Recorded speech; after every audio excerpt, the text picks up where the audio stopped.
نحمده ونصلي على رسوله الكريم أما بعد فأعوذ بالله من الشيطان الرجيم بسم الله الرحمن الرحيم رب اشرح لي صدري ويسر لي أمري واحلل عقدة من لساني يفقهوا قولي اللهم انفعني بما علمتني وعلمني ما ينفعني وزدني علما اللهم أرنا الحق حقا وارزقنا اتباعه وأرنا الباطل باطلا وارزقنا اجتنابه ربی یسر ولا تعسر وتمم بالخیر وبک نستعین یا فتاح یا علیم اللہم فقہنا فی الدین اللہم قوینا فی الدین ربی زدنی علما آمین یا رب العالمین۔ السلام علیکم ورحمۃ اللہ وبرکاتہ۔ انشاءاللہ آج ہم دورہ ترجمہ قرآن میں 29واں پارہ بگن کریں گے انشاءاللہ۔ تبارک الذی، ٹھیک ہے انشاءاللہ ہم شروع کرتے ہیں۔ بسم اللہ الرحمن الرحیم۔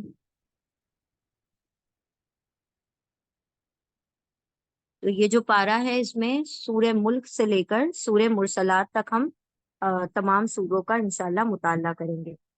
سب سے پہلے ہم سورہ ملک کا آغاز کرتے ہیں۔ اعوذ باللہ من الشیطان الرجیم بسم اللہ الرحمن الرحیم۔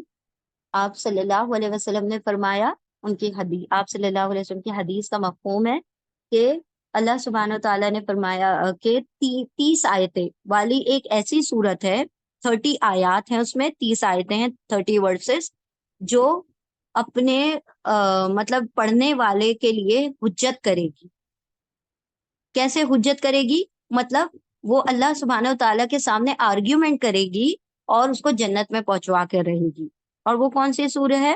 آپ صلی اللہ علیہ وسلم نے فرمایا تبارک الذی، یہ والی سورہ یعنی سورہ ملک۔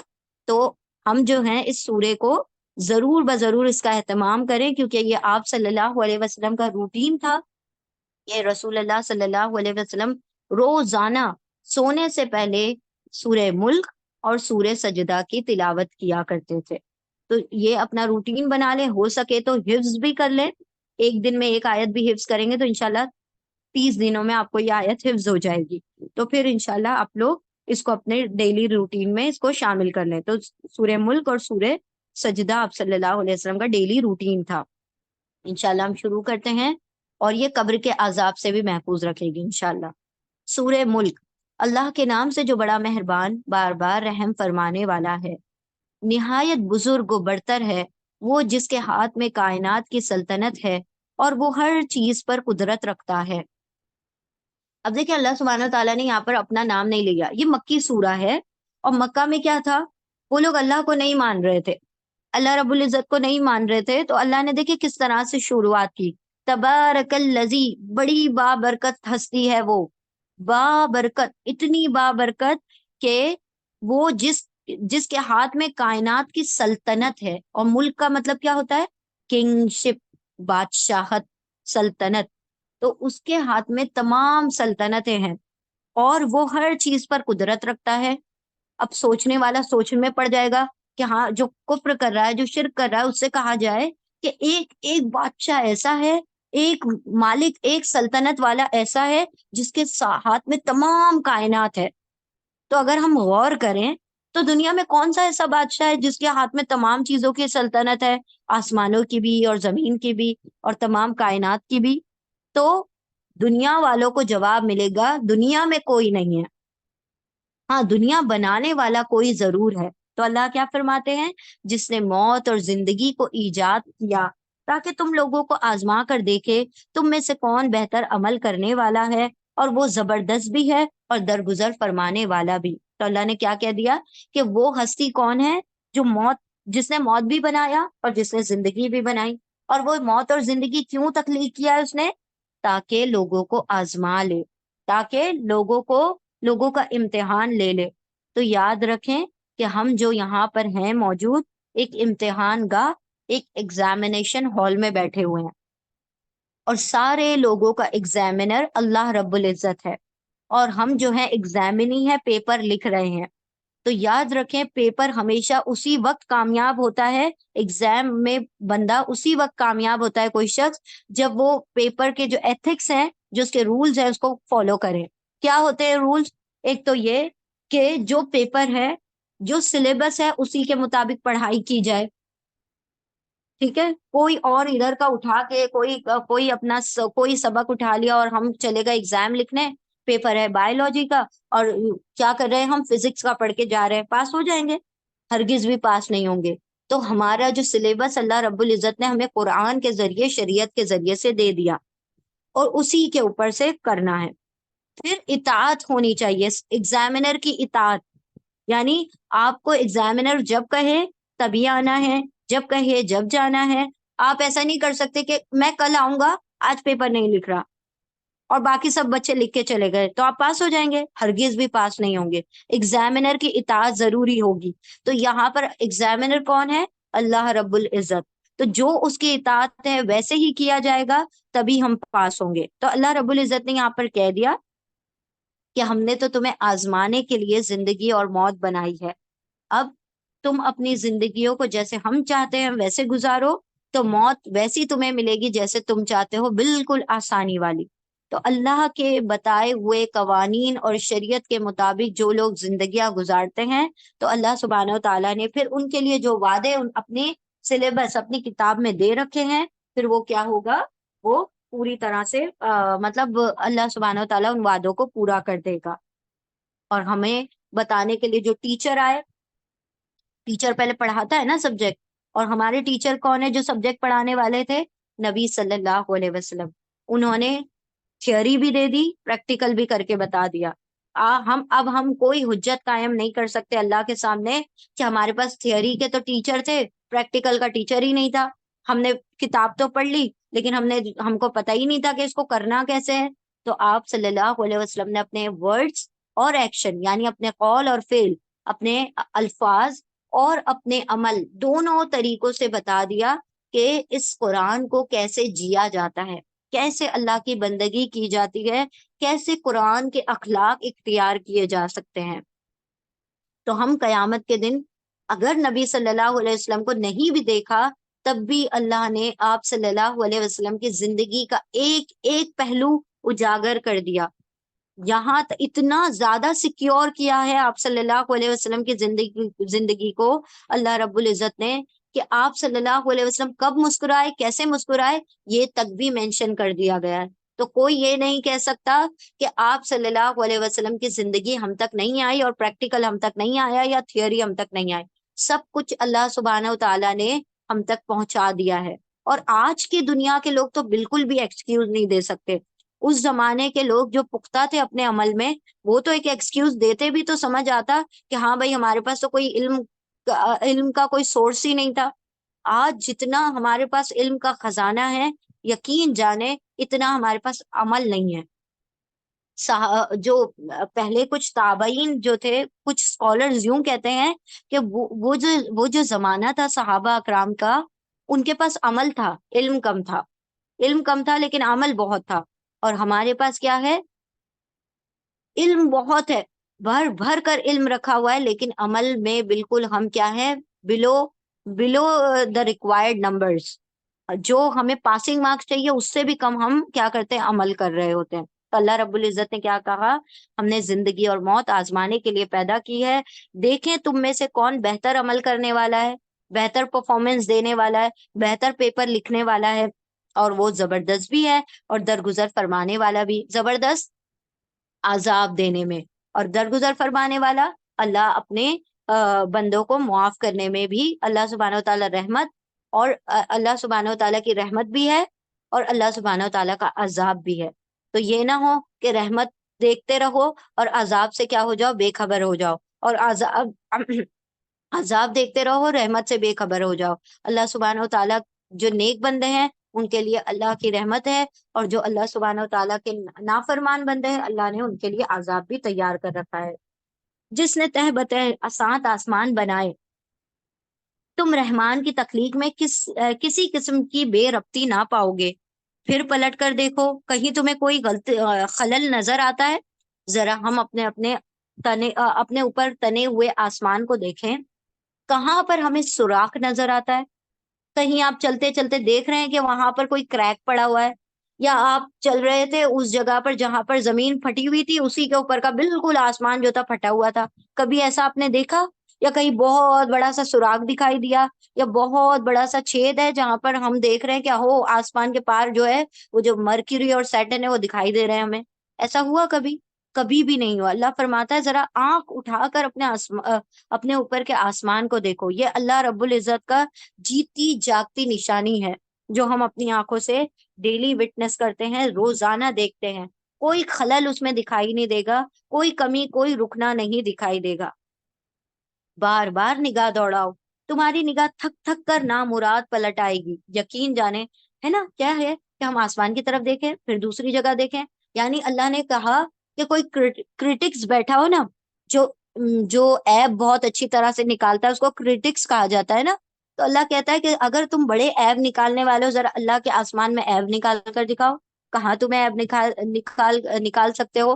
تمہاری نگاہیں تھک تھک کر پلٹیں گی، اور تم دیکھو گے پھر تھکو گے، پھر دیکھو گے پھر تھکو گے، لیکن تمہیں کوئی عیب اللہ کے آسمان میں نہ دکھائی دے گا۔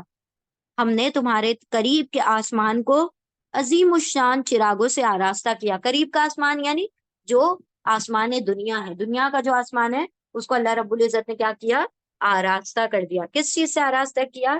چاند تاروں سے، ستاروں سے آراستہ کر دیا، سجا دیا، کہ اللہ سبحانہ و تعالیٰ کی جو دنیا کے لوگ ہیں ان کے ایستھیٹک سینس کا بھی خیال رکھتا ہے۔ اللہ سبحانہ و تعالیٰ ہماری آنکھوں کے سرور کا بھی خیال رکھتا ہے کہ ان کے آنکھوں کو بھی کیا ملے؟ ٹھنڈک ملے، سرور ملے، ان کی آنکھیں بھی کیا ہوں؟ اللہ سبحانہ و تعالیٰ کی کائنات کو دیکھ کر خوش ہو جائے۔ تو ورنہ پوری بلیک اینڈ وائٹ دنیا بھی اللہ رب العزت بنانے پر قادر تھے، لیکن اتنے رنگ بھر دیے اللہ سبحانہ و تعالیٰ نے۔ پھر اللہ نے اس کو چراغوں یعنی ستاروں سے سجا دیا، راستہ کر دیا، اور انہیں شیاطین کو مار بھگانے کا ذریعہ بنا دیا ہے۔ یعنی کہ جب شیطان جو ہوتے ہیں فرشتوں کی کوئی باتیں سننے کی کوشش کرتے ہیں تو یہ ستارے کیا کرتے ہیں؟ ان کے پیچھے پڑ جاتے ہیں اور ان کو مار بھگا دیتے ہیں۔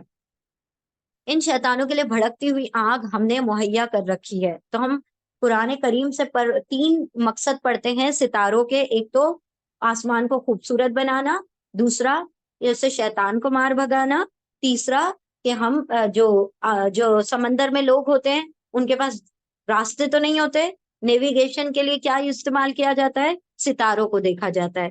تو سمندر کے اندر جو راستہ پتہ کرنے کا طریقہ ہے وہ ستاروں کے ذریعے سے پتہ کیا جاتا ہے۔ جن لوگوں نے اپنے رب سے کفر کیا ان کے لیے جہنم کا عذاب ہے، اور وہ بہت ہی برا ٹھکانہ ہے۔ کفر کا مطلب انکار کر دیا اللہ کی آیتوں کا۔ جب وہ اس میں پھینکے جائیں گے تو اس کے دہاڑنے کی ہولناک آوازیں سنیں گے، اور وہ جوش کھا رہی ہوگی، یعنی جو جہنم ہے وہ بھی دہاڑے مار رہی ہے۔ اب کس طرح سے وہ دہاڑے مار رہی ہے کہ ہم مطلب اللہ سبحانہ و تعالیٰ ہم سب کو اس کی دہاڑ اور چیخ اور ہولناکی سے محفوظ رکھے، یہ اللہ رب العزت نے غیب میں رکھا ہوا ہے۔ سوچے کہ ایسا لگتا ہے کہ کوئی جاندار چیز ہے جہنم بھی، اور وہ بھی دہاڑ رہی ہے، چیخ رہی ہے، پکار رہی ہے۔ یعنی کس چیز کے لیے پکار رہی ہے؟ کہ جو اللہ کے نافرمان بندے ہیں وہ اس میں آ کر سما جائیں۔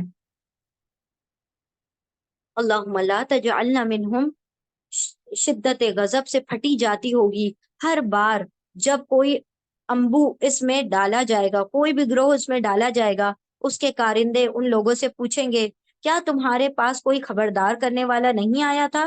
یعنی جہنم کے اوپر جو تعینات فرشتے ہیں وہ ان سے پوچھیں گے کیوں جہنم میں آ گئے بھائی، تمہارے پاس تو بہت سارے لوگ آئے۔ یہ اس لیے نہیں پوچھا جا رہا ہے کہ ان کو پتہ نہیں ہے کہ کوئی ڈرانے والا خبردار کرنے والا نہیں آیا تھا، یہ اس لیے پوچھا جا رہا ہے کہ یہ ان کی جو رسوائی ہے اور ان کے جو گلٹ ہیں، جو ان کی وہ جو اندر کے ریگریٹس ہیں اس میں اور زیادہ اضافہ ہو کہ ہائے ہم کاش مان لیتے، کاش ہم نے نبی صلی اللہ علیہ وسلم کی بات کو کیا کیا ہوتا؟ رد نہ کیا ہوتا۔ تو جب بھی کوئی گروہ ڈالا جائے گا پوچھنے والے فرشتے ان سے پوچھیں گے کیا کوئی نہیں آیا تھا تمہارے پاس، ایسے ہی تم زندگی گزار کے آ گئے؟ وہ جواب دیں گے ہاں خبردار کرنے والا ہمارے پاس آیا تھا، مگر ہم نے اسے جھٹلا دیا اور کہا اللہ نے کچھ بھی نازل نہیں کیا ہے، تم بڑی گمراہی میں پڑے ہوئے ہو۔ یعنی جو حق بتانے آیا تھا اس کے ساتھ حجتیں کی، اس کے ساتھ جھگڑے کیے اور اس کو جھوٹا بنا دیا، یعنی اس کے سامنے ایسی آوازیں نکالی، اس کے ساتھ اتنے جھگڑے کیے کہ وہ جو تھا اس کو جھوٹا بنا کر اور اپنے آپ کو سچا مان کر کیا کرتے رہے، اپنی زندگی کے عیش و آرام میں پڑے رہے، اور وہ کہیں گے کاش ہم سنتے یا سمجھتے تو آج اس بھڑکتی ہوئی آنکھ کی سزاواروں میں نہ شامل ہوتے۔ کیا کہا دیکھیں، کیا حسرت ہے ان کی، کاش ہم سنتے۔ تو قرآن کی نصیحت کیسی ہے، سننے والی ہے۔ جتنا بندہ سنے گا اس قدر وہ کیا کرے گا، ہدایت حاصل کر لے گا، اور وہ سنے گا جبھی تو سمجھے گا، جو سنتا ہی نہیں ہے تو وہ سمجھے گا کہاں سے؟ تو the very first step of Hidaya, جو سب سے پہلا جو بیبی اسٹیپ ہے وہ کیا ہے، رکھنا ہے ہمیں، وہ ہے سننے کا۔ قرآن کو زیادہ سے زیادہ سننے کی کوشش کرے۔ یہاں سے ختم ہوا کوئی اور جگہ جوائن کر لے، کہیں کہیں اور ختم ہوا کہیں اور جوائن کر لے، اپنے آپ کو خالی نہ رکھیں، ہمیشہ قرآن سے اپنا آپ کو جوڑے رکھیں، کسی بھی فارم میں آپ قرآن کو سنتے رہیں تو اللہ سبحانہ و تعالیٰ آپ کو کیا کرتے رہیں گے، ہدایت میں دیتے رہیں گے، اور ہدایت دیتے رہیں گے اور اس کی سمجھ عطا فرماتے رہیں گے۔ اس طرح وہ اپنے قصور کا خود اعتراف کر لیں گے۔ لعنت ہے ان دوزخیوں پر، یعنی اس دن تو آپشن ہی نہیں ہے نا، جب جہنم میں ڈالا گیا تو خود انسان کو اعتراف کرنا ہی پڑے گا جہنمیوں کو کہ ہم جو تھے گناہ کرتے رہے، نافرمانیاں کرتے رہے۔ جو لوگ بے دیکھے اپنے رب سے ڈرتے ہیں یقیناً ان کے لیے مغفرت ہے اور بڑا اجر ہے، یعنی اللہ کے اوپر ایمان بغیر دیکھے ہوئے ہے۔ دیکھنے کے بعد تو ابو بکر جیسا ایمان ابو جہل کا بھی ہو جائے گا۔ ابو جہل اللہ کے رسول کا کتنا بڑا دشمن تھا، قیامت کے دن وہ چاہے گا کہ اللہ کو سجدہ کر لے، وہ بھی چاہے گا کہ میرا ایمان مطلب میں جو ہوں اللہ سبحانہ و تعالیٰ کی ہر بات کو مان لوں۔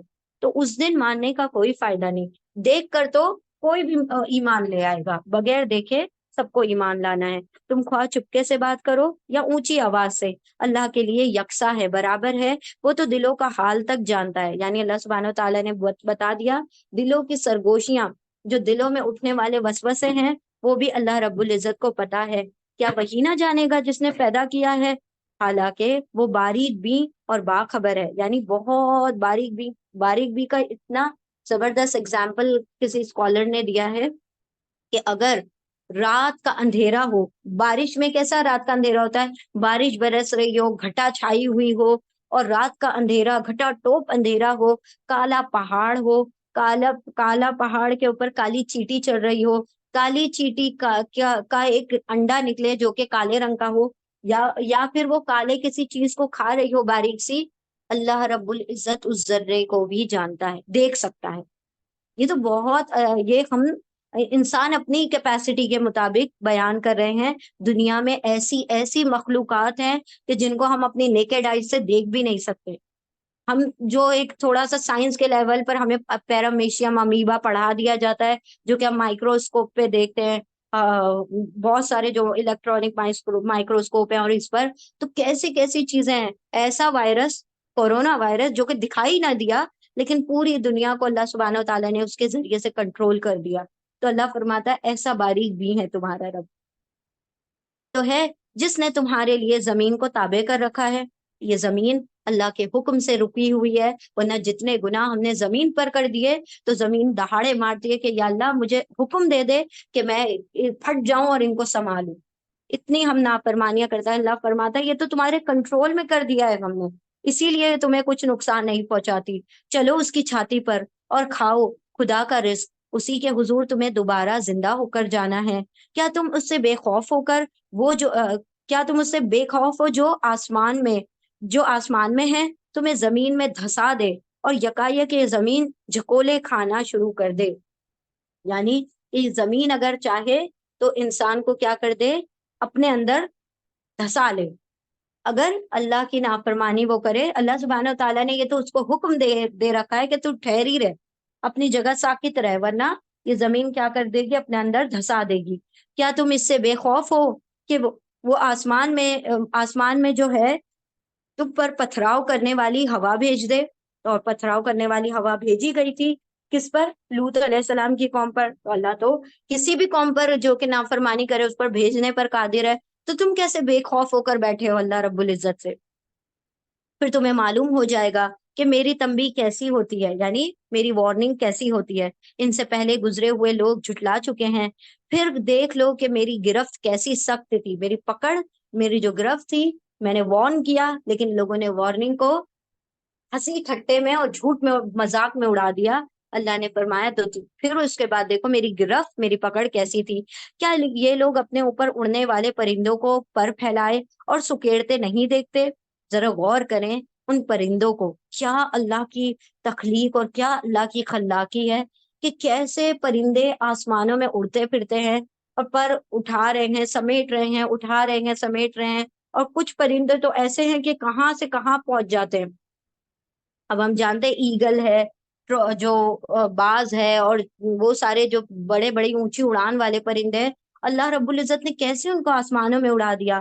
رحمان کے سوا کوئی نہیں جو انہیں تھامے ہوئے ہے، وہی ہر چیز کا نگہبان ہے، یعنی اللہ کے اذن سے، اللہ کے تھامنے سے وہ آسمانوں میں اڑتے ہیں۔ اللہ کا اذن اور حکم ہٹ جائے تو وہ زمین پر آ گرے۔ بتاؤ آخر وہ کون سا لشکر تمہارے پاس ہے؟ یعنی دیکھیں، اگر غور کریں کوئی بھی چیز آپ آسمان کی طرف اچھالیں تو نیچے اتر کر آ جاتی ہے، لیکن پرندے اللہ کے اذن سے اڑتے پھرتے ہیں۔ تو یہ غور کرنے والی بات ہے یا نہیں؟ وہ کیوں نہیں گر رہے نیچے؟ ہاں، جب وہ کوئی پرندہ جھپٹا مار دے یا کچھ ہو جائے تو وہ کیا ہوتا ہے؟ نیچے گر جاتا ہے، جب وہ زخمی ہو جاتا ہے یا اس کے پر میں کوئی چوٹ لگ جائے۔ تو اللہ رب العزت نے ان کو کیسی تخلیق، کیسا خوبصورت بنا دیا۔ تو یہ جو جہاز بنائے گئے کیسے بنائے گئے؟ ہوائی جہاز جو بنائے گئے وہ ان پرندوں کو دیکھ کر، ان کی ساکھ دیکھ کر بنائے گئے کہ کس طرح سے دو پر ہیں تو ویسے ہی دو پر اس کے ہوتے ہیں۔ تو انسان نے یہ کوئی بڑا کمال نہیں کیا ہے۔ اگر وہ سمجھتا ہے کہ ہم نے بہت کچھ کر دیا ہے تو اللہ کی تخلیق کو ہی دیکھ کر تم کیا کرتے ہو؟ اس کو کاپی کرتے ہو اور کچھ نہیں کرتے ہو۔ آخر بتاؤ، آخر وہ کون سا لشکر تمہارے پاس ہے جو رحمان کے مقابلے میں تمہاری مدد کر سکتا ہے؟ حقیقت یہ ہے کہ منکرین دھوکے میں پڑے ہوئے ہیں۔ یا پھر بتاؤ کون ہے جو تمہیں رزق دے سکتا ہے اگر رحمان اپنا رزق روک لے؟ دراصل یہ لوگ سرکشی اور حق سے گریز پر اڑے ہوئے ہیں۔ اللہ نے کہا کہ دیکھو آسمان سے بھی رزق دیا جا رہا ہے، پانی دیا جا رہا ہے، زمین سے اتنا رزق دیا جا رہا ہے، جانوروں کے ذریعے سے رزق دیا جا رہا ہے، تو وہ تو کھانے والا رزق ہے۔ اس کے علاوہ بھی سارا رزق جو اللہ رب العزت دیتا ہے، ہمیں پہننے کو کپڑے دے رہا ہے، گھر دے رہا ہے، چھت دیا ہے، سب کچھ جو دیا ہے وہ بھی اللہ رب العزت کا کیا ہے؟ رزق ہے۔ تو اللہ فرماتا ہے اگر اللہ رزق روک دے کیا بنے گا ہمارا؟ کس سے چھین کے لیں گے وہ رزق؟ کسی سے بھی نہیں لے سکتے۔ اللہ نے فرمایا اگر تمہارا رزق روک دے تو کیا ہوگا؟ ذرا غور کرو اس بات پر، بھلا سوچو، جو شخص منہ اوندھائے چل رہا ہے وہ زیادہ صحیح راہ پانے والا ہے، یا وہ جو سر اٹھائے سیدھا ایک ہموار سڑک پر چل رہا ہے؟ ایک ہے جو اپنا سر جو ہے وہ زمین پہ رکھ کے سمجھ رہا ہے کہ میں چل رہا ہوں تو سیدھا چل رہا ہوں، اور ایک ہے پیروں سے چل رہا ہے۔ تو پیروں سے چلنے والا سیدھا چلے گا کہ سر کے بل چلنے والا سیدھا چلے گا؟ یقیناً پیروں سے چلنے والا۔ اللہ نے آپ صلی اللہ علیہ وسلم کے تعلق سے کہا کہ وہ جو سیدھے راستے پر چل رہے ہیں وہ سب سے زیادہ سیدھی راہ پر ہیں، ہموار سڑک پر ہیں۔ ان سے کہو اللہ ہی ہے جس نے تمہیں پیدا کیا ہے، تم کو سننے اور دیکھنے کی طاقتیں دی اور سوچنے سمجھنے والے دل دیے، مگر تم کم ہی شکر ادا کرتے ہو۔ ان نعمتوں کو تو ہم نے کبھی گنتی میں لیا ہی نہیں کہ یہ بھی نعمتیں ہیں۔ سوچے ہم کون ہے ہم میں سے اتنا اللہ کا ولی کہ روزانہ اٹھ کے کہ اللہ تیرا شکر ہے کہ تو نے مجھے آنکھ دی، اللہ تیرا شکر ہے مجھے ہاتھ دیا، اللہ تیرا شکر ہے پیر دیے، اللہ تیرا شکر ہے تو نے مجھے دل دیا؟ کون ہے اٹھ کے کہتا ہے؟ ہم جو نعمتیں مل رہی ہوتی ہیں اس کا بھی شکر ادا نہیں کرتے۔ یہ تو اللہ کہہ رہا ہے کہ یہ کتنا کم شکر ادا کرتے ہیں۔ کون کون سی نعمت؟ ذرا غور تو کرو۔ اب دیکھیں یہ نعمتیں جو عام لوگ ہیں وہ نہیں غور کر سکتے، لیکن جب قرآن سے ہم جڑ جاتے ہیں تو ہمیں پتہ چلتا ہے کہ یہ اللہ کی نعمت ہے۔ پھر ہم کیا کرتے ہیں؟ اللہ کی نعمتوں کا بھی شکر ادا کرتے ہیں۔ ذرا سی آنکھ میں پھانس چلی جائے، ذرا سا ہاتھ میں بھاپ لگ جائے تو پھر یاد آتا ہے اللہ، اللہ یقیناً تیری یہ نعمت ہے، اللہ یقیناً یہ آنکھیں تیری نعمت ہے، اللہ یقیناً یہ کان تیری نعمت ہے۔ تو جب ذرا سا کچھ کان میں انفیکشن ہو جائے، آنکھوں میں کوئی سوجن آ جائے، کنجنکٹیوائٹس ہو جائے، ذرا سی تکلیف ہلکی سی، یہ بھی نہیں کہ اللہ نے آنکھیں ہی لے لی ہوں، بس ذرا سا کیا ہو گیا، اس کے اوپر موتیا کا پانی آ گیا، ذرا سا کیا ہو گیا، کیٹریکٹ ہو گیا، تو کیا ہو گیا؟ انسان پھر اس نعمت کو یاد کرتا، اللہ تیری بہت بڑی نعمت ہے یہ تو۔ اللہ فرماتا ہے لیکن شکر نہیں ادا کرتے تم، بڑے ہی نا شکرے ہو۔ اللہ سبحانہ و تعالیٰ ہمیں ان لوگوں میں شامل فرمائے جو اللہ کی نعمتوں کا شکر ادا کرتے ہیں۔ تو اللہ سبحانہ و تعالیٰ نے یہاں پر 3 چیزوں کے ذکر کیا جو ہدایت کے راستے ہیں، وہ سننے اور دیکھنے کی طاقتیں دی اللہ نے، آنکھیں اور سماعت، اللہ کی وہ راستے ہیں دیے ہوئے جس سے ہدایت حاصل ہوتی ہے، اور دیکھنے کی طاقت دی، اور سوچنے سمجھنے والے دل دیے۔ تو یہ دل اللہ سبحانہ و تعالیٰ نے اس لیے دیے تاکہ ہم حق اور باطل کی پہچان کر سکیں۔ ان سے کہو اللہ ہی ہے جس نے تمہیں زمین میں پھیلایا اور اسی کی طرف تم سمیٹے جاؤ گے۔ یہ کہتے ہیں اگر تم سچے ہو تو بتاؤ یہ وعدہ کب پورا ہوگا، یعنی یہ ابھی بھی شک میں پڑے ہوئے ہیں کہ قیامت آنے والی ہے۔ کہو اس کا علم تو اللہ کے پاس ہے، میں تو بس صاف صاف خبردار کر دینے والا ہوں۔ پھر جب یہ اس چیز کو قریب دیکھ لیں گے، کس چیز کو؟ قیامت کو، موت کو، تو ان سب لوگوں کے چہرے بگڑ جائیں گے جنہوں نے انکار کیا ہے، اور اس وقت ان سے کہا جائے گا کہ یہی ہے وہ چیز جس کے لیے تم تقاضے کر رہے تھے، بول رہے تھے نا کب آئے گی قیامت، کب؟ اب دیکھ لو آ گئی۔ اللہ نے فرمایا اس دن ان کے چہرے بگڑ جائیں گے، ظاہری طور پر بھی بگڑ جائیں گے، اور ویسے بھی ایموشنلی بھی اور مینٹلی بھی اور ہر طریقے سے، اور فزیکلی بھی اور ظاہری طور پر بھی باطنی طور پر بھی ان کا کیا ہوگا؟ معاملہ بگڑا ہوا ہو جائے گا، چہرے بگڑ جائیں گے۔ ان سے کہو کبھی تم نے یہ بھی سوچا ہے کہ اللہ خواہ مجھے اور میرے ساتھیوں کو ہلاک کر دے یا ہم پر رحم کرے، کافروں کو دردناک عذاب سے کون بچا لے گا؟ مطلب ان کو یہ پڑی رہتی تھی کہ ایمان والوں پر کیا آ جائے، کچھ نہ کچھ ان کا نقصان ہو جائے۔ حسد تھی نا، جلن تھی، تو حسد اور جلن میں انسان کیا کرتا ہے؟ مجھے نعمت ملے نہ ملے ان کی چھن جائے، یہ انسان کا معاملہ ہو جاتا ہے۔ یعنی حسد میں انسان اتنا اندھا ہو جاتا ہے کہ اپنی نعمتیں بھی گنوانے کو تیار ہو جاتا ہے۔ اور حسد پتہ ہے کیا کرتی ہے؟ انسان کے اعمال کو ایسے کھا جاتی ہے جیسے کہ دیمک لکڑی کو کھا جاتی ہے، آگ لکڑی کو راگ بنا دیتی ہے، ایسے کھا جاتی ہے۔ تو اللہ رب العزت سے ہمیشہ دعا کیا کرے کہ اللہ کسی بھی معاملے میں، نہ مال کے معاملے میں، نہ دنیا کے معاملے میں، نہ اسٹیٹس کے معاملے میں، نہ شہرت کے معاملے میں، نہ کس اولاد کے معاملے میں، کسی بھی معاملے میں اللہ ہمیں حسد کا شکار نہ کرے۔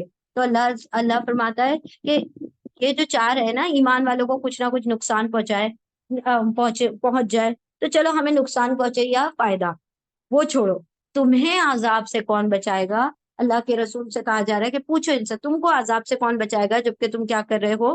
اللہ کی نافرمانی کر رہے ہو۔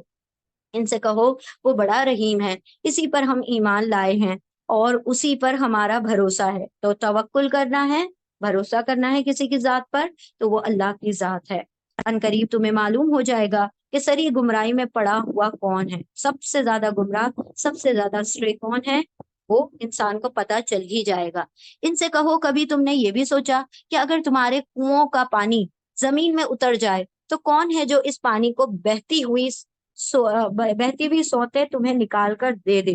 کتنا بڑا اہم اللہ سبحانہ و تعالیٰ نے یہاں پر کویشچن کیا ہے کہ پانی کے لیے لوگوں نے ایک دوسرے کی جانیں لے لی ہیں۔ لوگ جو ہوتے ہیں قتل و غارت گری پر اتر آتے ہیں پانی کے چکر میں۔ پانی اتنی بڑی نعمت ہے، تو اللہ سبحانہ و تعالیٰ نے اسی لیے بنی اسرائیل کو 12 قبیلوں کو 12 پانی کے چشمے دیے تھے کہ کہیں یہ جھگڑے اور فساد میں نہ پڑ جائے پانی کے خاطر۔ تو اللہ سبحانہ و تعالیٰ یہاں پر یہ سوال کر رہے ہیں ذرا ہمیں بتاؤ کہ تمہیں جو پانی دیا جاتا ہے کیسے موٹر پمپ کر کر کے پانی کھینچ رہی ہے، ایک دن ہے یا ایک دن کیا، ہاں یقینی طور پر ایک دن بھی میں ہمیں پتہ چل جاتا ہے کہ پانی کتنی بڑی نعمت ہے۔ اللہ فرماتے ہیں کہ تمہارے کنووں کا پانی یعنی جو بھی تمہاری سٹوریج ہے اس کا پانی کیا کیا جائے؟ اللہ زمین کے نیچے اتار دے۔ پھر کون ہے جو تمہیں پانی لا کر دے دے؟ یعنی اللہ کی ان نعمتوں کے ذریعے سے اللہ کو پہچانو۔ سب سے بڑی نعمت جب روزہ ہوتا ہے تو سب سے زیادہ پانی کی طلب لگتی ہے، تو جب پتا چلتا ہے کہ پانی کتنی بڑی نعمت ہے۔ اللہ سبحانہ و تعالیٰ فرماتا ہے کہ جب اللہ سبحانہ و تعالیٰ ان تمام چیزوں کا کیا ہے؟ مالک ہے، بادشاہ ہے، سلطنت اسی کی ہے۔ اللہ نے پہلے ہی آیت میں کہہ دیا تھا کہ وہ بادشاہ ہے ان تمام چیزوں کا۔ تو یہ چیزیں جو کہ اللہ سبحانہ و تعالیٰ free of cost, without any cause کیا کر رہے ہیں؟ پرووائڈ کر رہے ہیں، تو کیا اس کا بھی شکر ادا نہ کرو گے؟ کیا اللہ کے قریب نہ ہوگے؟ کیا اللہ سبحانہ تعالیٰ کو نہ مانو گے؟ یعنی ان نعمتوں کے ذریعے تو اپنے رب کو پہچان لو۔ اللہ سبحانہ تعالیٰ ہمیں اپنے ان شکر گزار بندوں میں شامل فرمائے جو نعمتوں کو دیکھ کر شکر کرتے ہیں اور اپنے نعمتوں کی کیا کرتے ہیں؟ قدردانی کرتے ہیں۔ سورت القلم، سورت القلم، قلم جو ہے سورہ قلم، قلم تو اللہ سبحانہ و تعالیٰ کی اتنی پیاری چیز ہے۔ اللہ سبحانہ و تعالیٰ نے جب دنیا کی تخلیق کی بھی نہیں تھی، اس سے پہلے کیا کیا؟ قلم کی تخلیق کی۔ سب سے پہلی چیز جو ہے قلم کی تخلیق ہوئی۔ اور یہ قلم کیا ہے؟ انسان کو حق پہنچانے کا بہت بڑا ذریعہ ہے۔ اگر قلم نہ ہوتی اس دور میں، جب نبی صلی اللہ علیہ وسلم کا دور تھا، تو آج ہم تک یہ قرآن نہ پہنچا ہوتا۔ تو اللہ سبحانہ و تعالیٰ نے قلم کو کیا کیا ہے؟ علم پریزرو کرنے کا ذریعہ بنایا ہے، عمل پریزرو کرنے کا ذریعہ بنایا ہے۔ تو ہر چیز اس کے ذریعے سے کیا کی جاتی ہے؟ محفوظ کی جاتی ہے۔ وہ کسی اسکالر نے کہا ہے نا کہ علم جو ہے کیا ہے؟ شکار ہے، اور جو قلم جو ہے وہ کیا کرتی ہے؟ اس شکار کو پکڑ لیتی ہے۔ علم شکار ہے اور قلم اس شکار کو کیا کرتی ہے؟ قید میں لے لیتی ہے۔ اور یقینی بات ہے یہی ایسا ہی ہے، واللہ ہی ایسا ہے کہ جو لوگ علم حاصل کرتے ہیں وہ قلم کا کبھی بھی نہ ساتھ چھوڑیں۔ اب وہ دنیاوی علم کے وقت تو ہم اپنی قلم استعمال کرتے ہیں، جب دینی علم حاصل کرتے ہیں تو ہم اپنی قلم کا استعمال ہی نہیں کرتے۔ قلم لے کر بیٹھا کریں، بھلے ہی آپ کوئی درس سن رہے ہو، کچھ ہو، ایک اپنی کتاب بنا لے، اس میں بھلے ہی کوئی ایک بات سمجھ آئی ہو، اس ایک بات کو لکھ لیں، آپ کے لیے زندگی بھر کے لیے وہ نصیحت کام آئے گی، اور وہ جو آپ نے لکھا ہے وہ آپ کے ذہن اور دل پر نقش ہو جائے گا۔ تو قلم جو ہے اتنی اہم چیز ہے کہ انسان کے جو ہے اس کو کیا کر دیتی ہے؟ پریزرو کر دیتی ہے۔ اللہ کے نام سے جو بڑا مہربان، بار بار رحم فرمانے والا ہے۔ نون، قسم ہے قلم کی اور اس چیز کی جسے لکھنے والے لکھ رہے ہیں۔ کیا چیز لکھ رہے ہیں لکھنے والے؟ کرامن کاتبین، اعمال نامے لکھ رہے ہیں، یعنی ان فرشتوں کی قسم جو لکھنے والے لکھ رہے ہیں۔ تم اپنے رب کے فضل سے مجنون نہیں ہو، یعنی اللہ سبحانہ و تعالیٰ نے اتنی بڑی چیز کی قسم کھا کے اسے وہ گواہ بنا دیا، اور فرمایا کیا ہے؟ مقسم علیہ کیا ہے کہ اے نبی آپ مجنون نہیں، آپ کے اوپر جنون نہیں طاری ہوا، اور یقیناً تمہارے لیے ایسا اجر ہے جس کا سلسلہ کبھی ختم ہونے والا نہیں۔ اللہ رب العزت نے آپ صلی اللہ علیہ وسلم کو کیسا اجر دے دیا؟ ان لمیٹڈ اجر دے دیا۔ دیر از نو اینڈنگ، اٹس انفینٹ اجر دے دیا۔ کیوں؟ کیونکہ اللہ کے رسول نے جو عمل اور جو علم ہم تک پہنچایا ہے، اللہ کا کیا قانون ہے؟ اللہ کا یہ قانون ہے کہ کوئی بندہ اگر خیر کی دعوت دیتا ہے، خیر کا علم پہنچاتا ہے، خیر کا عمل کر کے لوگوں کو دکھاتا ہے، اور کوئی بندہ اس کے اوپر عمل کر لے، اس علم کو حاصل کر لے، تو اس کے عمل میں سے کمی کیے بغیر بتانے والے کو بھی اس کا اجر ملے گا۔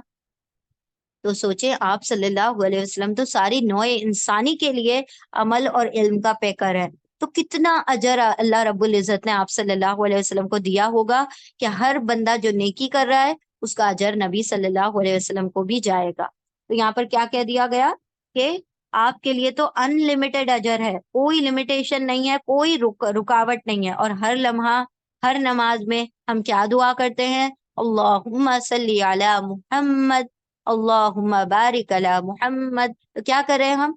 دعا کر رہے ہیں، اجر کی دعا کر رہے ہیں، اور اللہ نبی کے لیے اگر کوئی دعا کی جائے تو اللہ اس کے اجر کو رد نہیں کرتا۔ اور یقیناً تمہارے لیے ایسا اجر ہے جس کا سلسلہ کبھی ختم ہونے والا نہیں، اور بے شک تم اخلاق کے بڑے مرتبے پر ہو۔ آپ صلی اللہ علیہ وسلم سے فرما دیا گیا کہ آپ کے اخلاق بہت کیسے ہیں؟ بہت اونچے ہیں، بہت بلند ہے۔ کیسے اخلاق ہیں؟ قرآن جیسے اخلاق ہے۔ آپ چلتا پھرتا کیا ہے؟ قرآن ہے۔ قرآن کا لکھا ہوا دیکھ لو اور عمل میں آپ صلی اللہ علیہ وسلم کو دیکھ لو، بالکل یکساں ہے، کوئی ڈسکرپنسی نہیں، کوئی کانٹریری عمل نہیں، ٹھیک ہے؟ بالکل ویسا جیسے قرآن کے الفاظ ہیں اور آپ صلی اللہ علیہ وسلم کے عمل ہیں۔ ان قریب تم بھی دیکھ لو گے اور وہ بھی دیکھ لیں گے، یعنی جو اللہ کے نافرمان بندے وہ بھی دیکھ لیں گے اور جو ایمان والے ہیں وہ بھی دیکھ لیں گے۔ کیا دیکھ لیں گے؟ اللہ نے جو وعدے کیے ہیں وہ سب ہر کوئی دیکھ لے گا کہ تم میں سے کون جنون میں مبتلا ہے، کس کے اوپر جنون طاری ہے، کس کے اوپر دنیا کا جنون طاری ہے کہ وہ حق کو دیکھنے سے قاصر ہے، وہ دین حق کو دیکھنا ہی نہیں چاہتا، تو سوچے ہمارے اوپر کیسے دنیا کے جنون طاری ہو گئے کہ نہ ہم قرآن کو سمجھنا چاہتے ہیں، نہ ان کو اپنی زندگیوں میں نافذ کرنا چاہتے ہیں، نہ ہم اس کے علم کو آگے بڑھانا چاہتے ہیں۔ تمہارا رب ان لوگوں کو بھی خوب جانتا ہے جو اس کی راہ سے بھٹکے ہوئے ہیں، اور وہی ان کو بھی اچھی طرح جانتا ہے جو راہ راست پر ہیں۔ تو حق والے اور باطل والے اللہ کو سب پتا ہے، لہٰذا تم ان جھٹلانے والوں کے دباؤ میں ہرگز نہ آؤ۔ یہ تو چاہتے ہیں کہ کچھ تم مداحنت کرو تو یہ بھی مداحنت کرے، ہرگز نہ دبو کسی ایسے شخص سے جو بہت قسمیں کھانے والا بے وقت آدمی ہے، تانے دیتا ہے، چگلیاں کرتا پھرتا ہے۔ ایک کیریکٹر بتا دیا گیا، اللہ سبحانہ و تعالیٰ نے فرما دیا ایک باطل کیریکٹر، ایک جھوٹے لوگوں کا کیریکٹر کیسا ہوتا ہے۔ اللہ نے فرمایا کہ آپ جو ہیں ہرگز نہ دبے۔ اب مشرکان مکہ کیا چاہتے تھے؟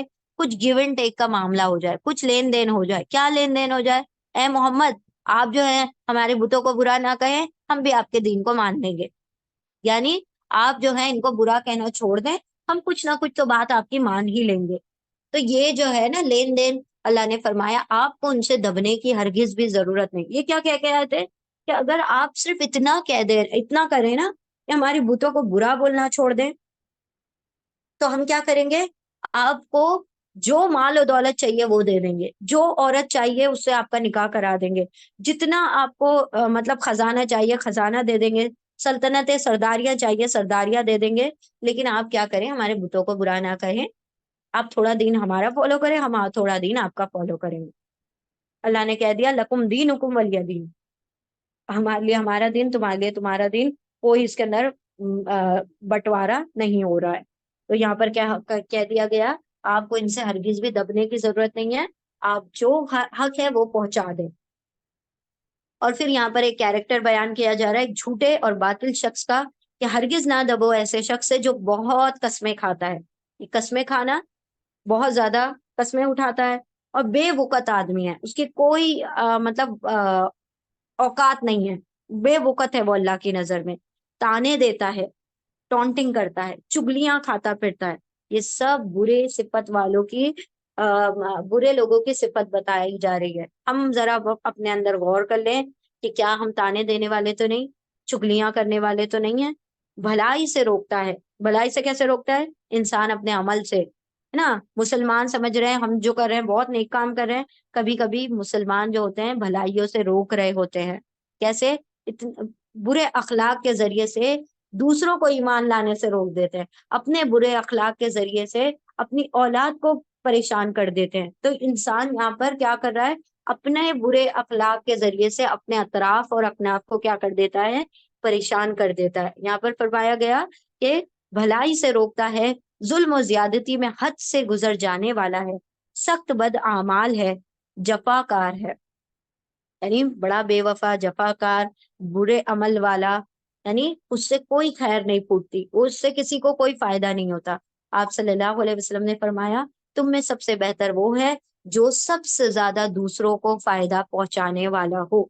اب انسان سمجھتا ہے فائدہ صرف مال کے ذریعے سے پہنچایا جا سکتا ہے، نہیں، اپنی جان کے ذریعے، اپنے وقت کے ذریعے، اپنی سکلز کے ذریعے، اپنی جو بھی آپ کی ہنر ہے اس کے ذریعے سے جتنا آپ دوسروں کو فائدہ پہنچا سکتے ہیں فائدہ پہنچائیں۔ اور ان سب عیوب کے ساتھ بد اصل ہے۔ اس بنا پر یہ ایکچولی میں ایک اسپیسیفک کیریکٹر کا ذکر ہو رہا ہے، لیکن یہاں پر یہ اللہ سبحانہ و تعالیٰ کبھی بھی کسی کا نام لے کر قرآن میں کوئی بات بیان نہیں کرتے، اس لیے کہ لوگ یہی نہ سمجھنے لگے کہ بس وہی ایسا تھا، ہم میں تو وہ کوئی خرابی ہے ہی نہیں۔ تو اپنی اپنی اندر کی سیلف انالیسس کے لیے، یعنی خود احتسابی کے لیے اللہ سبحانہ و تعالیٰ کیا کرتے ہیں؟ ایسے کیریکٹرز کو مینشن کرتے ہیں تاکہ ہم اپنا کیا کریں؟ احتساب کریں، اپنے آپ کو اکاؤنٹیبل ٹھہرائیں، خود اپنے آپ کو اکاؤنٹیبل کر لیں بیفور اکاؤنٹیبلٹی، یعنی ایک دن جب حساب ہونا ہے اس سے پہلے اپنا حساب کتاب خود کریں۔ ہر روز رات کو اپنا محاسبہ کر کے سویا کریں کہ آج میں نے کیا کیا، کتنے لوگوں کا دل دکھایا، کتنا اچھا کام کیا، کتنے برے کام کیے، کتنی اللہ کی نافرمانی کی، کیسی نمازیں پڑھی، اور کیسے اللہ سبحانہ و تعالیٰ کو ناراض کیا یا خوش کیا۔ ساری چیزیں اکاؤنٹیبل کریں اپنے آپ کو، اور جو غلطیاں ہو گئی ہیں ان پر توبہ کریں، اور جو اچھے کام کیے اس پہ اللہ سبحانہ و تعالیٰ سے قبول ہونے کی دعا کر کے پھر سویا کرے. لاسٹ کام اپنا اس چیز کو اپنا روٹین بنا لیجیے کہ لاسٹ سونے سے پہلے اپنا محاسبہ کرنا. اس بنا پر کہ وہ بہت مال اور اولاد رکھتا ہے تو وہ اور ان سب عیوب کے ساتھ بد اصل ہے. اس بنا پر کہ وہ بہت مال و اولاد رکھتا ہے، جب ہماری آیات اس کو سنائی جاتی ہیں تو کہتا ہے یہ تو اگلے وقتوں کے افسانے، تو کہانیاں ہیں. ان قریب ہم اس کی سونڈ پر داغ لگائیں گے. سونڈ یعنی ناک. اللہ رب العزت جب جہنم میں جہنمی ہوں گے تو وہ ناک نہیں رہے گی، وہ سونڈ ہی ہو جائے گی. یعنی اتنی بڑی بڑی جسامتیں ہوں گی انسان کی.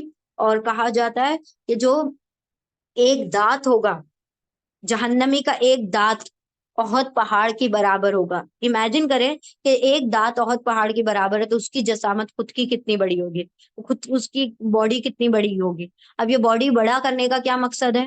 کیونکہ اہل جنت کی بھی باڈی ایسی بڑی ہوگی، 130 میٹر 130 فیٹس کی ہوگی. 33 ایئرز ہو گئے اس میں. لمبائی بہت اونچی 130 فٹ کی ہوگی. تو یہ کیوں ہوگا کہ مطلب نعمتیں زیادہ استعمال کر سکے اہل جنت اور عذاب زیادہ بھگت سکے اہل جہنم. تو باڈی کو انلارج کر دیا جائے گا. اس کی سونڈ پہ داغیں گے، اس کی ناک کے اوپر اللہ سبحانہ و تعالیٰ عذاب دیں گے. ناک پہ کیوں عذاب دیا جا رہا ہے؟ ناک پہ اس لیے عذاب دیا جا رہا ہے کہ ناک ہی ہے انسان کو بڑے بڑے اللہ کے نافرمانیاں کرواتی ہے. اسی ناک کے چکر میں انسان سمجھتا ہے ناک جو ہے، ہم کہتے ہیں نا، کچھ لوگ کہتے ہیں ہماری ناک کٹا دی. ناک کٹا دی مطلب ہماری عزت گوا دی. تو انسان اپنی عزت اپنے ناک پر لے کر گھومتا ہے اور اللہ کی نافرمانیاں کرتا ہے اور پھر سمجھتا ہے کہ وہ باعزت رہے گا اللہ کے بارگاہ میں. ہرگز بھی نہیں. اللہ سبحانہ تعالیٰ فرماتے اسی ناک کو سب سے پہلے ہم کیا کریں گے؟ داغیں گے. اسی سونڈ پر سب سے پہلے داغ لگائیں گے. ہم نے ان اہل مکہ کو اسی طرح آزمائش میں ڈالا ہے جس طرح ایک باغ کے مالکوں کو آزمائش میں ڈالا تھا. جب انہوں نے قسم کھائی کہ صبح سویرے ضرور باغ کے پھل توڑیں گے. مطلب ایک ایگزامپل اللہ رب العزت دے رہے ہیں کہ مطلب ان کے پاس کھیتی ہے، باغ ہے، اور وہ اپنی فصل کاٹنے کے لیے صبح کی تیاری کریں گے. صبح کو ہم فصل کاٹیں گے. اور وہ کوئی استثناء نہیں کر رہے تھے. رات کو وہ سوئے پڑے تھے کہ تمہارے رب کی طرف سے ایک بلا اس باغ پر پھر گئی. یعنی کیا ہوا؟ ایک آندھی چل گئی. رات کو یہ ارادہ کر کے سوئے صبح اٹھ کے کیا کریں گے؟ کھیتی کاٹیں گے. اور رات ہی رات میں کیا ہو گئی؟ پوری فصل تباہ ہو گئی. اور اس کا حال ایسا ہو گیا جیسے کٹی ہوئی فصل، جیسے آلریڈی کٹ چکی ہے ایسی فصل ہو گئی، وہ پوری طرح سے تباہ ہو گئی. صبح ان لوگوں نے ایک دوسرے کو پکارا، یعنی چلو چلو اٹھو، فصل کاٹنے کا ٹائم آ گیا، کہ اگر پھل توڑنے ہیں تو سویرے سویرے اپنی کھیتی کی طرف نکل چلو. چنانچہ وہ چل پڑے. پھل کاٹنا ہے، چلو جلدی سے صبح کے وقت نکلتے ہیں. چنانچہ وہ چل پڑے اور آپس میں چپکے چپکے کہتے جاتے تھے، مطلب سرگوشیاں کر رہے ہیں، آپس میں وسپرنگ کر رہے ہیں کہ آج کوئی مسکین تمہارے پاس باغ میں نہ آنے پائے. کیوں؟ کہ اگر ان کے سامنے کٹیں گے تو وہ ہم سے پھل کا مطالبہ کر دیں گے، بھائی ہمیں بھی پھل دے دو. تو ہم کیا کریں گے؟ چپکے سے کاٹ کے اپنی کھیتی اپنے گھر لے جائیں گے. اور ایسے وقت میں جب سو رہے ہوں گے سب، اسی وقت پری ڈان کے وقت ہم کیا کریں گے؟ سب کاٹ کوٹ کے اپنے گھر پر لے کر آ جائیں گے. مطلب کیا بتایا جا رہا ہے؟ ان کی کنجوسی بتائی جا رہی ہے، ان کی بخیلی بتائی جا رہی ہے. وہ کچھ نہ دینے کا فیصلہ کیے ہوئے صبح سویرے جلدی جلدی اس طرح وہاں گئے جیسے کہ وہ پھل توڑنے پر قادر ہیں. ان کو لگا کہ ہم تو صبح کو پھل توڑ کے لے آئیں گے، مگر جب باغ کو دیکھا تو کہنے لگے ہم راستہ بھول گئے. ہمارا باغ تو کیا تھا؟ ہرا بھرا تھا، یہ شاید کسی اور کے باغ میں آ گئے. پھر ان کو یاد ہے راستہ تو صحیح ہے، باغ وہی ہے، لیکن کیسے ہو گیا یہ؟ نہیں، بلکہ ہم محروم رہ گئے. اللہ رب العزت نے ہم سے ہمارا مال چھین لیا، ہم نے ناشکری کی، ہم محروم رہ گئے. ان میں جو سب سے بہتر آدمی تھا اس نے کہا میں نے تم سے نہ کہا تھا کہ تم تسبیح کیوں نہیں کرتے؟ یعنی اللہ کی نعمت ہے اس پہ اس کی پاکی بیان کرو. تم کیا یہاں پر کنجوسیوں کی پلاننگ کرتے ہوئے جا رہے ہو؟ بلکہ تم کیا کرتے ہوئے جاتے؟ اللہ کی تسبیح، اس کی حمد کرتے ہوئے جاتے کہ اللہ نے اتنی بڑی نعمت دی اور اس کے کٹائی کا وقت آ گیا. تم نے جو اپنے نیت سے اس کو کیا کیا؟ اس کی کھیتی کو تباہ کر دیا. وہ پکار اٹھے پاک ہے ہمارا رب، واقعی ہم گناہ گار تھے. کیا ہوا؟ ان سب لوگوں کی عقل ٹھکانے آ گئی، سب نے توبہ کر لی۔ پھر ان میں سے ہر ایک دوسرے کو ملامت کرنے لگا، یعنی کہ تم نے کیوں ہمیں نیکی پر نہیں ابھارا، اور تم نے کیوں جب ہم غلط کہہ رہے تھے تو روکا نہیں۔ اور یہ قیامت میں بھی حسرتیں ہوں گی کہ کاش ہمیں کیا کر لیا ہوتا، ہمارے دوستوں نے ہمیں نیکیوں پر ابھارا ہوتا، یہ تو ہمیں گناہ پر لے گئے اور ہم چلتے چلے گئے۔ آخر کو انہوں نے کہا افسوس ہمارے حال پر، بے شک ہم سرکش ہو گئے تھے۔ بعید نہیں ہے کہ ہمارا رب ہمیں بدلے میں اس سے بہتر باغ عطا فرمائے۔ ہم اپنے رب کی طرف رجوع کرتے ہیں، ایسا ہوتا ہے عذاب، اور آخرت کا عذاب اس سے بھی بڑا ہے۔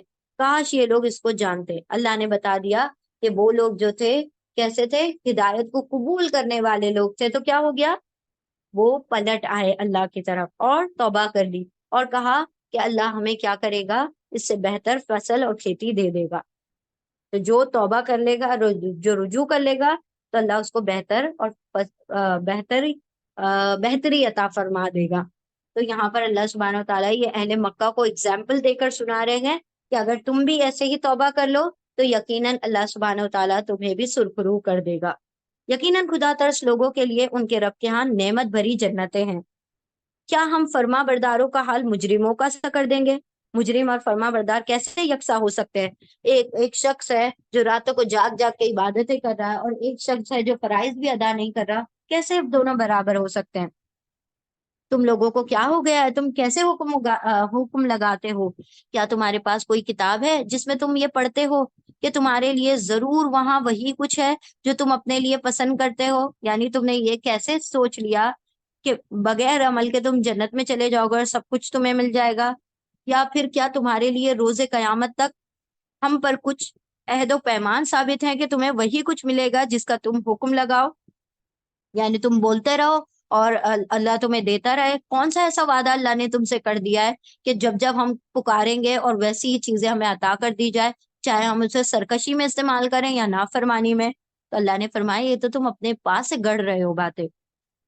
ان سے پوچھو تم میں سے کون اس کا ضامن ہے، کون اس کا گواہ ہے، وٹنس ہے، یا پھر ان کے ٹھہرائے ہوئے کچھ شریک ہیں جنہوں نے اس کا ذمہ لیا ہوا ہو؟ یہ بات ہے تو لائیں اپنے شریکوں کو اگر یہ سچے ہیں۔ جس روز سخت وقت آ پڑے گا اور لوگوں کو سجدہ کرنے کے لیے بلایا جائے گا تو یہ لوگ سجدہ نہ کر سکیں گے۔ کیا مطلب؟ اللہ رب العزت کو جو دنیا میں سجدہ کرتا ہے وہ قیامت کے دن کر سکے گا، لیکن جس نے دنیا میں اللہ سے منہ موڑ لیا، سجدہ کرنے کا اس کا دل دنیا میں نہ چاہا، تو قیامت کے دن دل چاہتا رہے گا سجدہ کر لوں، لیکن اللہ ایسے گردنیں اور کمر اکڑا دیں گے کہ چاہتے ہوئے بھی جھک نہ سکیں گے۔ اللہ فرماتا ہے یہ لوگ سجدہ نہ کر سکیں گے، مطلب چاہ رہے ہیں لیکن کر نہ سکیں گے۔ ان کی نگاہیں نیچی ہوں گی، ذلت ان پر چھا رہی ہوگی۔ یہ جب صحیح اور سالم تھے اس وقت انہیں سجدے کے لیے بلایا جاتا تھا اور یہ انکار کرتے تھے۔ اللہ نے فرما دیا کہ جو جو لوگ فیل ہو جاتے ہیں نا تو پھر کیسا ہوتا ہے، ایسے نگاہیں جھکائے ہوئے آتے ہیں، لیکن جو پاس ہو جاتے ہیں ان کا کیا معاملہ ہوتا ہے؟ کیسے فلانٹ کرتے ہیں اپنے ریزلٹ کو، کیسے اڑا اڑا کر ہاتھ میں لے کر آتے ہیں، پاس ہو گئے پاس ہو گئے۔ لیکن جو فیل ہو جاتے ہیں ان کا کیا معاملہ ہوتا ہے؟ بیگ میں ریزلٹ ڈالا اور چپکے سے جا کے کمرے میں داخل ہو جاتے ہیں، منہ بھی نہیں کھلتا کہ فیل ہو گئے ہیں، حالانکہ رویے بتا رہے ہوتے ہیں کہ ناکام ہو گئے ہیں۔ تو یہاں پر اللہ وہی بیان کر رہے ہیں کہ چاہتے ہوئے بھی کیا نہیں کر پائیں گے، سجدہ نہیں کر پائیں گے، اور ان کے منہ پہ ذلت چھا رہی ہوگی، اور یہ اپنی نگاہیں نیچی کریں گے، یعنی ذلت کی وجہ سے، رسوائی کی وجہ سے اپنی نگاہوں کو جھکا لیں گے۔ بس اے نبی صلی اللہ علیہ وسلم، تم اس کلام کے جھٹلانے والوں کا معاملہ مجھ پر چھوڑ دو۔ ہم ایسے طریقے سے ان کو بتدریج تباہی کی طرف لے جائیں گے کہ ان کی خبر بھی نہ ہوگی۔ بتدریج، گریجولی تباہی کی طرف لے کر جانے کا کیا مطلب ہے؟ دنیا آہستہ آہستہ ان کے لیے بڑھا دی جائے گی۔ آج مال دیا اور دے دیا اور بڑھا دیا اور بڑھا دیا اور بڑھا دیا، اور یہ سمجھتے رہیں گے اللہ بہت راضی ہوتا چلا جا رہا ہے ہم سے، حالانکہ کیا ہوتا جائے گا؟ یہ اپنے مال و دولت اور اولاد اور یہ دنیاوی دھوکے کی چیزوں میں کیا ہو جائیں گے؟ پھنس جائیں گے اور اسی میں الجھے رہیں گے اور موت آ جائے گی۔ تو اللہ فرماتے ہیں کہ بتدریج ان کے لیے کیا کرتے جائیں گے؟ تباہی کو بڑھاتے جائیں گے۔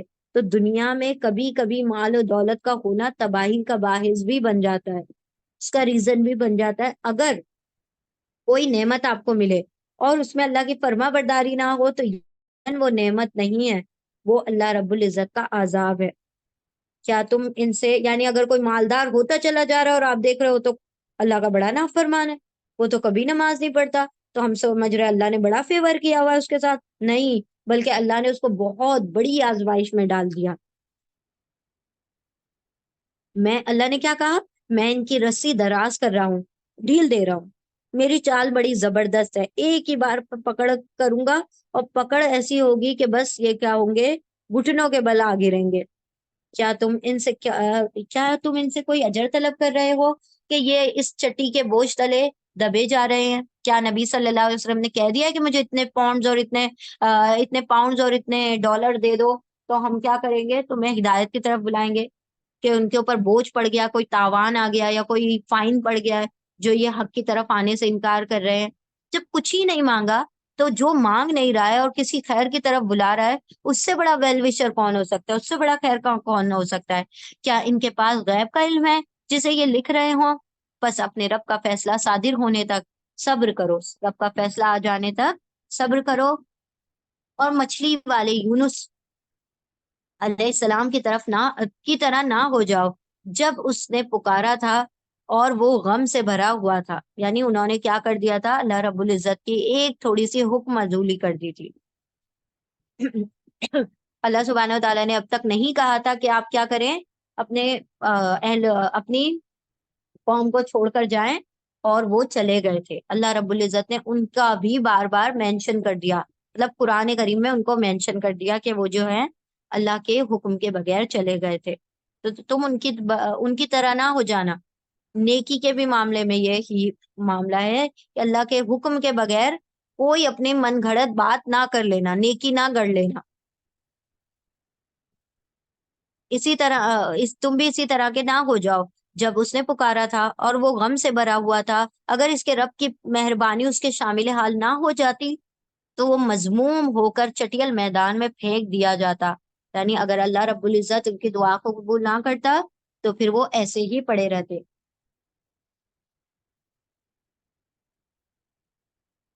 آخرکار اس کے رب نے اسے برگزیدہ کی فرما لیا اور اسے صالح بندوں میں شامل کر دیا۔ جب یہ کافر لوگ کلام نصیحت قرآن سنتے ہیں تو تمہیں ایسی نظروں سے دیکھتے ہیں کہ گویا تمہارے قدم اکھاڑ دیں گے، اور کہتے ہیں یہ ضرور دیوانہ ہے، یعنی ایک کوئی حق بتانے والے کو ایسی نظروں سے دیکھنا کہ وہ بےچارہ حق بتانے سے ہی رک جائے۔ اللہ فرماتا ہے کہ ایسی نظروں سے یہ تمہیں دیکھ رہے تھے کہ جیسے کہ یہ کیا کر لیں گے، مطلب نقصان پہنچا دیں گے۔ اور ایسے بہت سارے لوگ ہوتے ہیں کہ نظریں ایسی بناتے ہیں کہ سامنے والا بولنے سے کیا ہو جائے، خاموش ہو جائے، تاکہ وہ سامنے والا کیا ہو جائے، اپنے خوف میں آ جائے۔ تو یہاں پر اللہ سبحانہ و تعالیٰ فرماتے ہیں کہ ایسی نظروں سے دیکھتے ہیں کہ گویا تمہارے قدم اکھاڑ دیں گے، اور کہتے ہیں یہ ضرور دیوانہ ہے، حالانکہ یہ تو سارے جہان والوں کے لیے ایک نصیحت ہے۔ اللہ نے کہہ دیا کہ قرآن کریم سارے جہان کے لیے نصیحت بن کے آیا ہے، صرف اہل عرب کے لیے نہیں ہے، یہ عربی زبان میں ہے لیکن ہے قرآن ساری دنیا والوں کے لیے۔ سورت الحاقہ، جیسے سورت الواقعہ ہم نے پڑھا تھا، واقعہ واقع ہونے والی، حاقہ حق ہونے والی، قیامت کا ایک نام ہے واقعہ، حاقہ تو حق ہونے والی، یعنی یقینی طور پر یہ ہونے والی ہے۔ اللہ کے نام سے جو بڑا مہربان، بار بار رحم فرمانے والا ہے۔ ہونی شدنی، یقینی طور پر ہو جانے والی، کون؟ قیامت۔ ہونی شدنی کیا ہے؟ یہ ہونی شدنی، اور تم کیا جانو کہ وہ کیا ہے ہونی شدنی، مطلب کون سی ایسی چیز ہے جو ہو کر رہے گی، اس کو کہا جاتا ہے ہونی شدنی، یعنی یہ یقینی طور پر حق ہونے والی۔ سمود اور عاد نے اس اچانک ٹوٹ پڑنے والی آفت کو جھٹلایا، تو سمود ایک سخت حادثے میں ہلاک کیے گئے اور عاد ایک بڑی شدید طوفانی آندھی سے تباہ کر دیے گئے۔ یہ بھی اپنے گھروں کے چکروں میں پڑے رہتے تھے، بڑے بڑے محل تعمیر کرنا ان کی زندگی کا مقصد یہی رہ گیا تھا، انٹیریئر ایکسٹیریئر اسی میں پڑے رہتے تھے، خوبصورت گھر کو بناتے رہو۔ اب ذرا ہم دیکھیں، کیا ہم نہیں ہیں یہ پردے لگانے ہیں اور یہ کرنا ہے اور یہ کلر کروانا ہے اور یہ آئینے لگوانے ہیں اور یہ شیشے لگوانے ہیں؟ یہ زندگی کے مقاصد نہیں ہے۔ کچھ وقت کے لیے تو ٹھیک لگتا ہے، لیکن کسی کی زندگی کا مقصد ہی یہ بن جائے کہ وہ ہمیشہ اسی چیزوں میں پڑے رہے، یہ چادر اور یہ پردے اور یہ کلر اور یہ ڈیزائن اور یوں دروازہ اور اس طریقے کا کی کھڑکی، تو یہ سب کیا ہے؟ یہ اللہ سبحانہ و تعالیٰ سے دوری کا ذریعہ بنائیں گے۔ جتنے مزین گھر ہوں گے اتنا ہم پورا وقت اسی میں سجانے سنوارنے صفائیوں میں نکال دیں گے، اور ہمارے پاس وقت ہی نہ ہوگا کہ ہم اللہ کی کتاب کو بھی کچھ وقت دے سکے۔ تو اتنا سمپل رکھیں اپنی زندگی کو کہ اللہ کو وقت دینے کے لیے وقت ہو، صرف گھروں میں ہی اپنا وقت نہ ختم ہو جائے۔ اور ایک بڑی یعنی ضرورت کی چیزیں ہوں، فضول فضول ایسی چیزیں نہ ہو جس کے اوپر وقت کیا ہو جائے، ضائع ہو جائے۔ ایک سخت حادثے میں ہلاک کر دیے گئے سمود اور عاد ایک بڑی شدید طوفانی آندھی سے تباہ کر دیے گئے۔ اللہ تعالیٰ نے اس کو مسلسل 7 رات اور 8 دن ان پر مسلط رکھا۔ تم وہاں ہوتے تو دیکھتے کہ وہ وہاں اس طرح پچھڑے پڑے ہیں جیسے وہ کھجور کے بوسیدہ تنے ہو۔ ایسی ہوائیں چلی ان کے اوپر 7 دن اور 8 راتوں تک کہ کچھ بھی ان کی جگہ پر موجود نہ رہا، سب ادھر کے ادھر کیا ہو گئے، اڑ کر ختم ہو گیا۔ اب کیا ان میں سے کوئی تمہیں باقی بچا نظر آتا ہے؟ کوئی بھی عاد والا کوئی باقی بچا ہے یا ان کے گھر بچے ہیں؟ اور اسی خطائے عظیم کا ارتکاب فرعون اور اس سے پہلے کے لوگوں نے، اور تلپٹ ہو جانے والی بستیوں یعنی لوط علیہ السلام کی قوم نے بھی اسی طرح سے سرکشی کی۔ ان سب نے اپنے رب کے رسول کی بات نہ مانی تو اس نے ان کو بڑی سختی کے ساتھ پکڑا۔ جب پانی کا طوفان حد سے گزر گیا تو ہم نے تم کو کشتی میں سوار کر دیا۔ نوح علیہ السلام کی بات ہے کہ حق والے جو تھے کشتی میں تھے اور باطل پرست جو تھے کشتی کے باہر تھے، کشتی میں سوار کر دیا تاکہ اس واقعے کو تمہارے لیے ایک سبق آموز یادگار بنا دے، اور یاد رکھنے والے کان اس کی یاد محفوظ رکھیں۔ یاد رکھنے والے کان کا استعمال، زیادہ منہ کا استعمال نہیں ہے دین میں، کان کا زیادہ استعمال ہے۔ منہ کھولے تو حق بولے، منہ کھولے تو قرآن بیان کرے، ورنہ خاموشی اختیار کرے۔ جو ضرورت کی باتیں وہ کریں، خاموش ہو جائیں۔ جو قرآن بولنا ہے وہ بولے اور خاموش ہو جائیں۔ نہیں اگر کچھ کہنا تو بہتر ہے کہ وہ نہیں حق نکلتا تو خاموشی زیادہ بہتر ہے۔ پھر جب ایک دفعہ سور میں پھونک مار دی جائے گی اور زمین اور پہاڑوں کو اٹھا کر ایک ہی چوٹ میں ریزہ ریزہ کر دیا جائے گا۔ امیجن کریں کہ جو پہاڑ ہیں شاید گریوٹی اس پہ سے ہٹا دی جائے، پہاڑ جب ٹکرائیں گے آپس میں ایک دوسرے سے ریزہ ریزہ ہو جائیں گے، کتنی شدت کے شور اور دھماکے ہوں گے۔ سوچے نا، ایک پہاڑ دوسرے پہاڑ سے ٹکرا رہا ہے اور سارے میٹل آپس میں ایک دوسرے سے ٹکرا رہے ہیں، کتنی شور و گل ہوگا، کتنی آوازیں ہوں گی اس قیامت کے دن، اور ہر چیز ریزہ ریزہ ہو جائے گی۔ اس روز وہ ہونے والا واقعہ پیش آ جائے گا۔ کون سا؟ قیامت۔ اس دن آسمان پھٹے گا اور اس کی بندش ڈھیلی پڑ جائے گی، جو اللہ نے اب اس کو تھام کے رکھا ہے وہ ہٹ جائے گا۔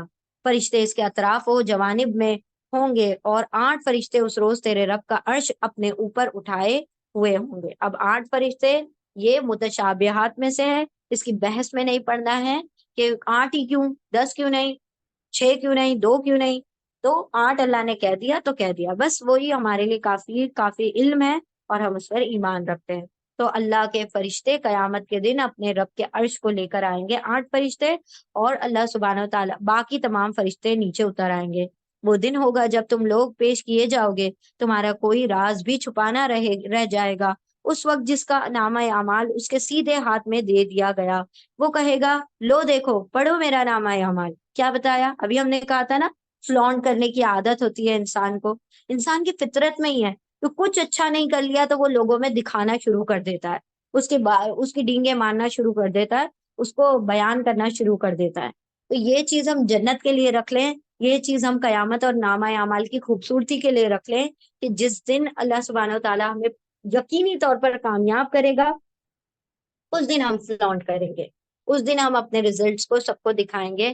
آج دنیا کی کوئی چیز اتنی قابل وہ نہیں ہے رشک کے اس کو کیا کیا جائے، اس کی بڑائیاں ماری جائے اور اس کے دکھاوے کیے جائیں۔ بڑائی مطلب ایسی بڑائی نہیں، یعنی خوش ہونے کی اور فلانٹ کرنے کی اگر کوئی چیز ہے تو وہ کیا ہے؟ نامہ اعمال کا داہنے ہاتھ میں مل جانا اور اچھا رزلٹ آ جانا قیامت کے دن۔ تب کیا کیا جائے گا؟ تب انسان بولے گا لو لو پڑھو، دیکھو میں نے کتنا اچھا لکھا تھا، دیکھو میں نے کتنے اچھے اعمال کیے تھے، دیکھو کتنا زبردست معاملہ ہوا اللہ رب العزت نے میرے ساتھ کیا۔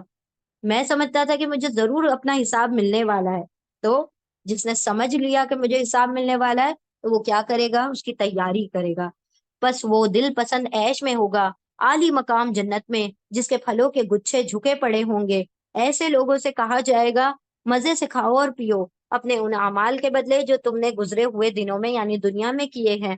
اور جس کا نامہ اعمال اس کے بائیں ہاتھ میں دیا گیا، وہ وہ کہے گا کاش میرا نامہ اعمال مجھے نہ دیا گیا ہوتا، یعنی وہ کہیں گم ہو جاتا، مجھے ملتا ہی نہیں، نہ رزلٹ میرے سامنے آتا، نہ میرے پیرنٹس کو بتایا جاتا۔ سوچے کتنی رسوائی کا معاملہ ہوگا، اور میں نہ جانتا کہ میرا حساب کیا ہے، ایسا کچھ ہو جاتا کہ نہ میرا حساب ہوتا، نہ میں زندہ ہوتا، نہ نامہ اعمال ہوتا۔ کاش میری وہی موت جو دنیا میں آئی تھی فیصلہ کن ہو جاتی، مطلب اس کے بعد اٹھایا نہ جاتا۔ آج میرا مال میرے کچھ نہ کام نہ آیا، میرا سارا اقتدار ختم ہو گیا، کوئی نام، کوئی فیم، کوئی بادشاہت یا کوئی فیورز یا کوئی انفلوئنسز، کوئی سورسز اس دن کام نہیں آئیں گے۔ حکم ہوگا پکڑو اسے اور اس کی گردن میں ٹوک ڈال دو۔ کس کو؟ جس کے نام اعمال دائیں ہاتھ میں ہوں گے۔ دائیں ہاتھ میں کیوں ہوں گے؟ کچھ اسکالرز یوں کہتے ہیں کہ جب اس کو نامہ اعمال دیا جائے گا سامنے سے، چونکہ وہ نامہ اعمال اتنا برا ہوگا اس کا کہ وہ لینے سے انکار کرے گا، تو اپنا ہاتھ کو پیچھے باندھ لے گا۔ جب وہ پیچھے کر لے گا تو اس کے ہاتھ میں الٹے ہی ہاتھ پہ پکڑا دیا جائے گا پیچھے کی طرف سے کہ لو پکڑو، پکڑنا تو ہے تمہارا ہے یہ، تو وہ رزلٹ اس کو دے دیا جائے گا۔ آج میرا سارا اقتدار ختم ہو گیا، آج ساری مالک جو بادشاہی وہ ختم ہو گئی۔ حکم ہوگا پکڑو اسے اور اس کی گردن میں ٹوک ڈال دو۔ اس بندے کو پکڑو، اس کے گردن میں ٹوک ڈال دو، پھر اسے جہنم میں جھونک دو، پھر اس کو 70 ہاتھ لمبی زنجیر میں جکڑ دو۔ اللہ اکبر، اللہم لا تجعلنا منہم۔ یہ نہ اللہ بزرگ و برتر پر ایمان لاتا تھا اور نہ مسکین کو کھانا کھلانے کی ترغیب دیتا تھا۔ یاد رکھیں، مسکینوں کو کھانا کھلانا بہت بڑا نیکی کا عمل ہے، اور یہ ہم جیسے ملکوں میں، ہم انڈو پاک جیسے ملکوں میں تو یہ والی نیکیاں کرنا ہماری ناک کے نیچے سے ہو سکتی ہیں۔ یہ نیکیاں اتنی قریب ہے ہمارے لیے، یہ والی اپورچونٹی کمانا کہ ہم جو ہے مسکینوں کو کھانا کھلائیں، محتاجوں کو، ضرورت مندوں کو کھانا کھلائیں۔ یہ اللہ کو بہت پسند ہے نیکی۔ لہٰذا آج نہ یہاں اس کا کوئی یار غم خوار ہے، اور نہ زخموں کے دھون کے سوا اس کے لیے کوئی کھانا۔ اللہ اکبر، یعنی پیپ، گرم کھولتا ہوا، اللہ اللہ، گرم کھولتا ہوا پانی، لہو، یہ سب کچھ کیا ہے؟ جیسے زخم دھونے کے بعد جو گندگی نکلتی ہے، وہ سب کچھ اس کو کھانے پینے کو دیا جائے گا، اور کوئی غم خار نہیں ہے۔ غم خار اگر کوئی ہوتا ہے نا تو کیا ہوتا ہے کہ انسان کا غم تھوڑا بڑھ جاتا ہے۔ یہ نہیں ہے کہ اس کا غم ختم ہو جائے گا، لیکن اس کو تھوڑی تسلی ہو جاتی ہے۔ دیکھیں وہ جو سولیڈیٹری کنفائنمنٹ ہوتی ہے، جو انڈا سیل وغیرہ ہوتے ہیں، جس کے اندر مطلب جیل میں الگ سے ڈال دیا جاتا ہے ایک سنگل سے شخص کو، تو وہ کیا ہوتا ہے؟ وہ یہی ہوتا ہے کہ اس کے پاس اس کا غم شیئر کرنے والا کوئی نہیں ہوتا، تو وہ اسی کی اذیت میں کبھی پاگل ہو جاتے ہیں وہ لوگ جو اکیلے رہتے ہیں جیلوں میں، یا پھر اسی لیے جیلوں میں بھی کیا کیا جاتا ہے، قیدیوں کو ایک ساتھ رکھا جاتا ہے سارے، صرف جس کی بہت زیادہ پنشمنٹ ہوتی ہے اس کو الگ سے رکھا جاتا ہے۔ تو لیکن وہ بھی آئے دن کیا ہوتا ہے، ان لوگوں کے اوپر کبھی مینٹل اٹیکس پڑتے رہتے ہیں، کیونکہ وہ اپنے آپ سے باتیں کرنا اور کیونکہ نہ کوئی ان کا غم بانٹنے والا ہے نہ کوئی۔ اب اللہ فرما رہے یہ ایسے ہی پاگل ہو جائیں گے چیخو پکار کے، کیونکہ ان کا غم بانٹنے والا کوئی نہ ہوگا۔ جسے خطا کاروں کے سوا کوئی نہ کھاتا ہو ایسا اس کو کھانا دیا جائے گا۔ بس نہیں، میں قسم کھاتا ہوں ان چیزوں کی بھی جو تم دیکھتے ہو، اور ان کی بھی جنہیں تم نہیں دیکھتے، جو ہمیں دکھائی دے رہے ہیں جو نہیں دکھائی دے رہی ہیں۔ اللہ قسم کھا رہا ہے یہ ایک رسول کریم کا قول ہے، کسی شاعر کا قول نہیں ہے، یعنی کوئی شاعری نہیں ہے، اللہ نے رسول کریم کے ذریعے سے اس کو بھیجا ہے۔ تم لوگ کم ہی ایمان لاتے ہو، اور نہ یہ کسی کاہن کا قول ہے، تم لوگ کم ہی غور کرتے ہو۔ کاہن، جادوگر اور وہ سب جو ہوتے ہیں نا، نجومی وغیرہ، اس کے بارے میں بات کی جا رہی ہے کہ نہ اس کا قول ہے نہ شاعر کا قول ہے، یہ رب العالمین کی طرف سے نازل ہوا ہے۔ اور اگر اس نبی نے خود گڑھ کر کوئی بات ہماری طرف منسوب کی ہوتی تو ہم اس کا دایاں ہاتھ پکڑ لیتے اور اس کی رگیں